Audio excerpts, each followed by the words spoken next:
তহঁতৰ নিচিনা গাড়ীতে বম ব্লাষ্ট হয়। আইডি কাৰ্ড চাওঁ। মোক কিহৰ আইডি কাৰ্ড লাগিব? তোৰ যদি নামটো নিতুল শইকীয়া হয়, হয়। তোৰ আধাৰ কাৰ্ডখন দেখাচোন চাওঁ। হা? আধাৰ কাৰ্ডখন দেখাচোন চাওঁ। আধাৰ কাৰ্ডখন লাগে আপোনাক? অঁ দেখাচোন।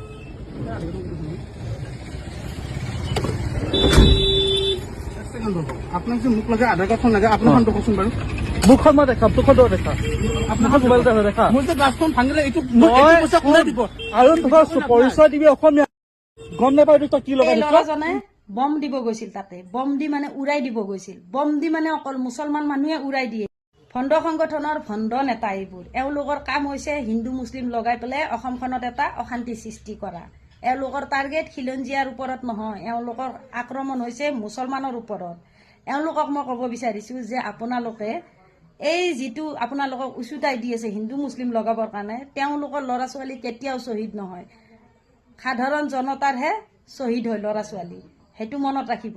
এজন খিলঞ্জীয়াক জোকাই লোৱা নাই, কিন্তু গোটেই খিলঞ্জীয়া মুছলমানৰ জাতিটোক মানে জোকাই লৈছে। মনত ৰাখিব কিন্তু হোজাই বাসীৰ আচলতে হৈছে কি, তেওঁলোকৰ অংকটো কি বুজি পাইছেনে? এইটোৱে আচল অংক।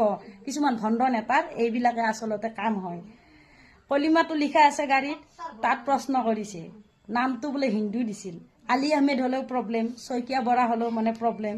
মানে আমাৰ কি অসমীয়া মানে খিলঞ্জীয়া মুছলমানখিনিয়ে নিজৰ জাতিৰ পৰিচয় দিয়ে, সেইবিলাক টাইটেল লিখি অলাগাধ্য হত যাকে তাকে আক্ৰমণ কৰিব আহা।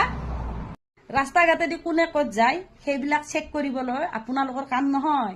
এই প্ৰিয়ংকা শৰ্মা, এওঁৰ ওপৰতো অলপমান নজৰ ৰাখিবচোন। এইজন কোন ধৰ্মৰ ছোৱালী হয়, কি কাম কৰিছে, কিহৰ কাৰণে দিল্লীত এওঁক মাষ্টাৰ মাইণ্ড হিচাপে উলিয়াই ল'লে পুলিচে। এই চাৰিজনৰ কথাও তদন্ত কৰিবচোন। ISI এজেণ্ট হয়, ভাৰতৰ বায়ু পানী খাই পাকিস্তানত খবৰ দি আছিল। এই চাৰিজনকো ধৰিছে। এইবিলাকৰ ওপৰত মাত নাই। তাৰমানে তহঁতৰ টাৰ্গেটটো হৈছে মুছলমান অকল।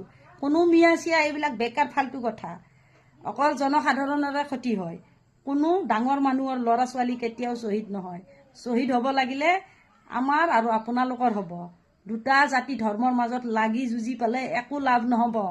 যোনে পাপ নকৰক সেইটো পাপীয়ে হয়, কিন্তু কোনোবাই পাপ কৰিলে বুলি যাকে তাকে যে ৰাস্তাত আগুৰি ধৰি পেলাই বোমা দিয়া বুলি ক'ব, এজন খিলঞ্জীয়াৰ ওপৰত আক্ৰমণ কৰিব, এজন খিলঞ্জীয়াক জোকাই লোৱা নাই।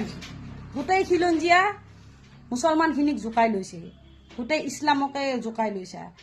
এটাৰ পিছত এটা ঘটনা। সিদিনাও এটা মৌলনাক লামলিঙত অত্যাচাৰ কৰি মাৰিলে। এই ল'ৰাজনকো শাৰীৰিকভাৱে অত্যাচাৰ কৰিলে, গাড়ীখনো ভাঙি দিলে। সিহঁতৰ লেকচাৰ, তহঁতৰ দৰে মুঠ খোৱা ভণ্ড নেতা নহয়। ল'ৰাজনৰ সাহস আছে, কেনেকৈ কথাবিলাক কৈ আছে শুনিছে? সাহসেৰে কৈ আছে, ভয় কৰা নাই। ভয় নকৰে মুছলমানেও, 1 বছৰীয়া ল'ৰা ছোৱালীও ভয় নকৰে মুছলমানৰ।